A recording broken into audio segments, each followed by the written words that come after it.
नमस्कार। आज हम एक बहुत ही खास अनोखी किताब पर बात कर रहे हैं।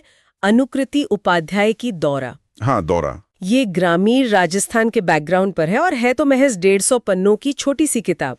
बिल्कुल, लेकिन इसका असर काफी गहरा है। हाँ, तो आज हमारे पास कुछ इसके साहित्यिक रिव्यूज हैं और पढ़ने वालों की प्रतिक्रियाएं भी हैं। कोशिश करेंगे कि इनके जरिए इस किताब की तहों में उतरा जाए। जरूर। शुरुआत करते हैं इसके नाम से ही, दौरा। ये मुझे बहुत ही कहना चाहिए दिलचस्प लगा। हाँ, नाम में ही बहुत कुछ है। एक ही शब्द के दो बिल्कुल अलग मतलब कहानी को दिशा देते हैं। एक तो है डिस्ट्रिक्ट कलेक्टर का वो सरकारी दौरा, मतलब इंस्पेक्शन। बिल्कुल प्रशासनिक दौरा। और दूसरा है वो पागलपन का दौरा या कह ले एक जुनून। हाँ, जैसे कोई धुन सवार हो जाना। और इसी दोहरेपन में मुझे लगता है कहानी का पूरा सार है। और इसे कहने का तरीका वो भी एकदम हटके है। कोई एक सीधा साधा नरेटर नहीं है इसमें। नहीं, बिल्कुल नहीं। हमें सुनने को मिलती है गांव वालों की बातें, उनकी कानाफूसी, फिर अधिकारियों के नोट्स भी हैं। हाँ, और कलेक्टर की अपनी पर्सनल डायरी और सरकारी रिपोर्टें भी। सब मिलकर एक पहेली जैसा माहौल बनाते हैं। परत दर परत कहानी खुलती है। सही कहा। और यहीं से मेरे ख्याल से कहानी का जो मेन टेंशन है वो भरता है। कौन सा टेंशन? वो दो दुनियाओं का टकराव। अच्छा। हाँ, एक तरफ तो है वो सरकारी सिस्टम, उसका कठोर तर्क, लॉजिक जो कलेक्टर लेके आता है। और दूसरी तरफ है रेगिस्तान का अपना रहस्य, सदियों पुरानी लोक कथाएं। जैसे वो खोई हुई राजकुमारी वाली कहानी। हाँ, वो भी। और वो पेड़ जिन्हें पूजा जाता है, और वो सारंगी की धुनें। हाँ, वो सारंगी की धुनें तो जैसे हवा में तैरती हैं। बिल्कुल। तो ये जो कलेक्टर है, जो शुरू में बिल्कुल तर्क और व्यवस्था का आदमी बन के आता है, हाँ। उसके लिए जो असलियत है और जो भ्रम है, उसके बीच की लाइन जैसे धुंधली होने लगती है। हाँ, वो सीन याद है जहाँ उसे दूर से सारंगी की धुन सुनाई देती है। बिल्कुल।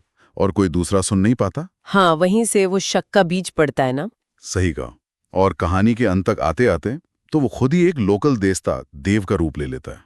ये बड़ा दिलचस्प मोड़ है।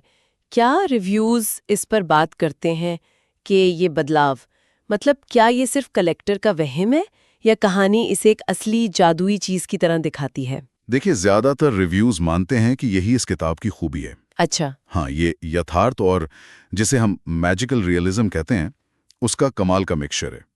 मतलब कहानी असल दुनिया में ऐसी अविश्वसनीय घटनाएं दिखाती है जैसे वो आम बात हो। और ये पढ़ने वाले पर छोड़ दिया जाता है कि वो इसे कैसे समझे। ये जो थोड़ी अस्पष्टता है, वही कहानी को ताकत देती है। और ये यथार्थ और मिथक का जो टकराव है, वो सिर्फ कलेक्टर के अंदर नहीं है ना? नहीं, बिल्कुल नहीं। कहानी में और भी तरीकों से झलकता है, जैसे वो संगीत की बात। हाँ, सारंगी बजाने वाला वो लोक कलाकार। और कलेक्टर खुद बांसुरी बजाता है। बिल्कुल। ये संगीत जैसे जैसे दोनों दुनियाओं के बीच एक पुल बन जाता है, कलेक्टर को और खींचता है उस जादू की तरफ। सही। और इसी टकराव में मुझे लगता है हमें कुछ फेमिनिस्ट इशारे भी मिलते हैं, हल्के से। अच्छा, वो कैसे? कहानी जैसे चुपके से सवाल उठाती है कि क्या सरकारी नीतियां जमीन की हकीकत को, खासकर आदिवासी औरतों के जो सदियों पुराने अधिकार हैं, उनको अनदेखा कर देती हैं। लोक कथाएं जैसे वो राजकुमारी की कहानी जिसका कलेक्टर सम्मान करता है, वो उन आवाजों को जगह देती हैं जो शायद सरकारी फाइलों में गुम हो जाती हैं। ये गांव की पेट्रियार्की पर भी एक तरह की कमेंट्री है फिर। हाँ, कह सकते हैं, दबी हुई आवाज में। और राजस्थान का चित्रण, वो तो बहुत ही जीवंत है। बहुत ज्यादा। उसमें वो घनी खम्मा जैसे शब्द या नाशवान शब्द का प्रयोग। हाँ, नाशवान मतलब क्षणभंगुर, जो रेगिस्तान की सच्चाई है। और इंद्रजाल, जादू या भ्रम, ये शब्द माहौल को और असली बनाते हैं। रिव्यूज में इसकी काफी तारीफ है। हाँ, पढ़ने वालों और क्रिटिक्स ने इसे बहुत पसंद किया है, खासकर इसके एटमॉस्फेयर और इमोशनल डेप्थ के लिए। हालांकि ये भी सच है कि कुछ लोगों को शुरुआत में इसका स्ट्रक्चर, मतलब अलग अलग नजरियों से कहानी कहना, वो थोड़ा कंफ्यूजिंग लगा। हाँ, हो सकता है। और कुछ को लगा कि शायद लिखने का स्टाइल जरूरत से ज्यादा सिंपल है। पर ज्यादातर लोग मानते हैं कि ये एडमिनिस्ट्रेटिव रियलिज्म और मैजिकल रियलिज्म का बहुत अच्छा संगम है। तो ये जो बनावट है, ये कुछ पाठकों को शायद उलझा सकती है। तो सवाल उठता है कि ये किताब आखिर किसके लिए है? मेरे ख्याल से जिन्हें मैजिकल रियलिज्म अच्छा लगता है, या जो लोक कथाओं में डूबी कहानियों को एंजॉय करते हैं। हाँ। और जिन्हें किसी जगह का, खासकर ग्रामीण भारत का गहरा अनुभव पसंद है, उन्हें दौरा यकीनन पसंद आएगी। मैं सहमत हूँ। लेकिन अगर किसी को बिल्कुल सीधी लीनियर कहानी पसंद है, तो शायद ये बदलते नजरिए वाला स्टाइल थोड़ा भटका सकता है।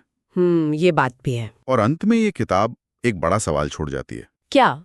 कि आज की इस दुनिया में जो इतनी तर्क पर चलती है, इतनी व्यवस्थित है, उसमें मिथकों के लिए, उन विश्वासों के लिए कितनी जगह बची हैं जिनमें हमारी हकीकत को बदलने की शक्ति हो? बहुत गहरा सवाल है ये। हाँ, जब एक पूरी तरह लॉजिकल दिमाग का सामना सदियों पुराने जादू और गहरी आस्थाओं से होता है, तो क्या होता है?